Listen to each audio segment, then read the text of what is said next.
Hello friends, সুজবু kitchen চ্যানেলে সবাইকে স্বাগত। Welcome back to my channel. আশা করি সবাই ভালো আছে, আমিও ভালো আছি। হ্যাপি বিশ্বকর্মা পুজো। সেদিনকার ব্লগটা আপনাদের সাথে আজকে আমি শেয়ার করছি। তো দেখো, এখানে ভাজা মশলা করে নিয়েছে, মাটন কালাভুনা হবে। কী কী দেওয়া হয়েছে এর মধ্যে? শুকনো লঙ্কা গোটা, জয়িত্রী আছে, এলাচ আছে, জিরে, রাঁধুনি, স্টার কাবাব, চিনি, মৌরি, দারচিনি, গোলমরিচ, লবঙ্গ, এগুলো ভালো করে তাওয়াতে টেলে নিয়ে মিক্সিতে গুঁড়ো করে। এটা হলো মেইন মশলা। এছাড়া রসুন, পেঁয়াজ, আদা, লঙ্কা সবই তো আছে। এই দেখো, আদাটাকে থেতো করে পুরো আদাটাই দিয়ে দেবো। আর আদার খোসাটা ছাড়ানো হচ্ছে না, কারণ আদার খোসাটা দিলে পরে ভালো টেস্ট আসে, ঝাঁঝটা ভালো হয়। পেঁয়াজ দেখো কুচি কুচি করে করে নিয়েছি, আলুও কেটে নিয়েছি, কিন্তু আলু লাস্ট অব্দি সেদ্ধ করা হয়েছে কিন্তু আর দেওয়া হয়নি। টমেটো কেটে নিয়েছি দুটো, আর রসুন আর আদাটাকে পেস্ট করে নিয়েছি। এবার মাটনটাকে আগের থেকেই ম্যারিনেট করে রাখা হয়েছে। প্রায় 1.5 ঘন্টা মতো ম্যারিনেট করা ছিল। নুন হলুদ আর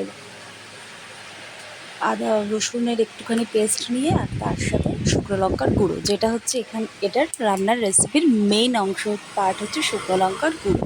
তো দেখো, আমি আগে এই মাটনটাকে প্রেশারে 2টো সিটি, 1টা আর 1.5টা পড়ার সাথে সাথে আর কি বন্ধ করে দিতে হবে। আলুর সঙ্গে সেদ্ধ করে নিয়েছি, কিন্তু বারবারই বলছি আলুটা কিন্তু পরে আমরা দিইনি, তোমরা চাইলে দিয়ে খেতে পারো।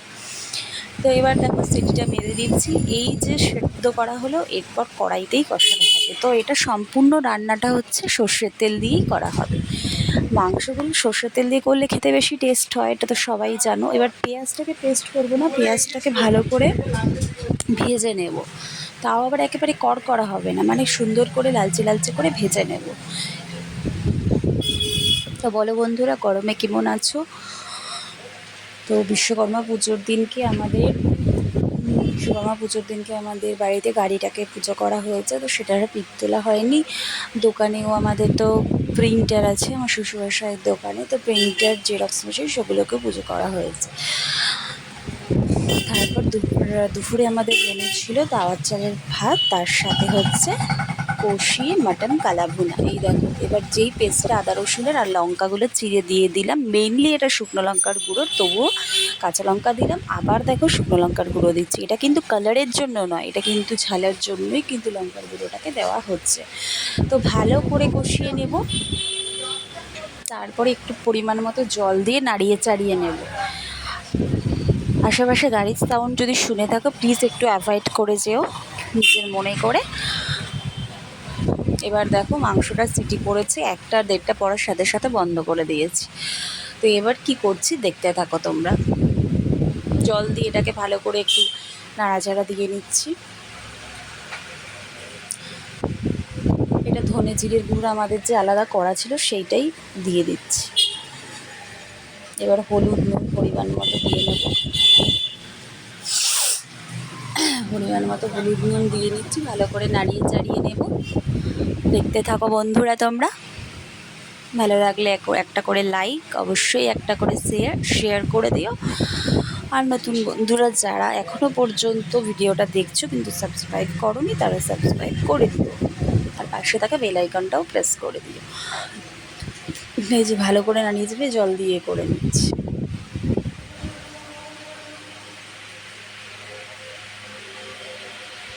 তো তোমরা বিশ্বকর্মা পুজোতে কে কে কী করলে জানিও। আর এই যে টমেটোটা দিয়ে দিলাম, টমেটো দিয়ে একটু জল দিয়ে আবার টমেটোটাকে একদম না কি করব বলো তো, খুন্তি দিয়ে একেবারে ম্যাশড করে নেব। ওর সাথে পেঁয়াজের যে ইয়েটা করা হচ্ছে, নাড়ানো হচ্ছে পেঁয়াজের, সেটার সাথে একেবারে ম্যাশড করে নেব। এবার একটুখানি আমচুর পাউডার দিয়ে দিলাম। আর তার সাথে ওই যে মশলাটা প্রথমেই বলেছিলাম, এটা হলো এই মাটন কালাভুনার মেইন মশলা। তো সেটা বেশি করেই করে রাখলাম, আবার যেদিন হবে দেবো তো দিয়ে নিলাম পরিমাণ মতো।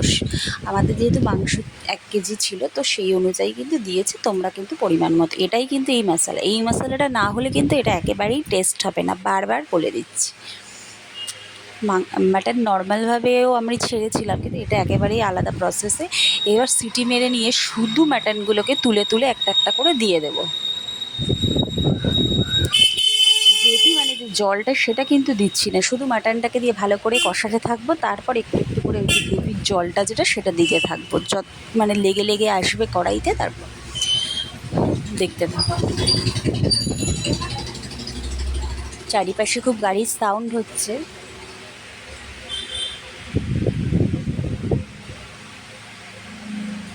তোমরা ভাববে যে বিশ্বকর্মা পুজোতে আর আসলে শর্টসে ছেড়েছিলাম,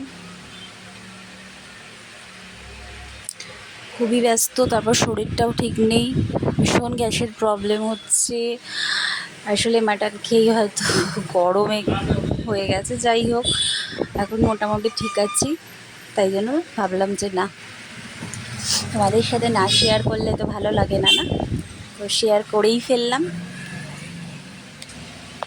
এই দেখো, মাংসটাকে ভালো করে কষিয়ে নেওয়া হচ্ছে ওই গ্রেভির জল দিয়ে, এমনিতে কোনো জল আমি কিন্তু আলাদা করে দেবো না।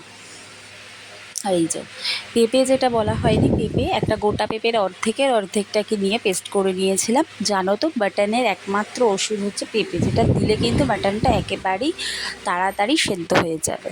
তো সেটা দিয়ে নিয়ে আবার একটু নাড়িয়ে চাড়িয়ে নেব, এটা পুরোটাই এবার কড়াইতেই চলবে।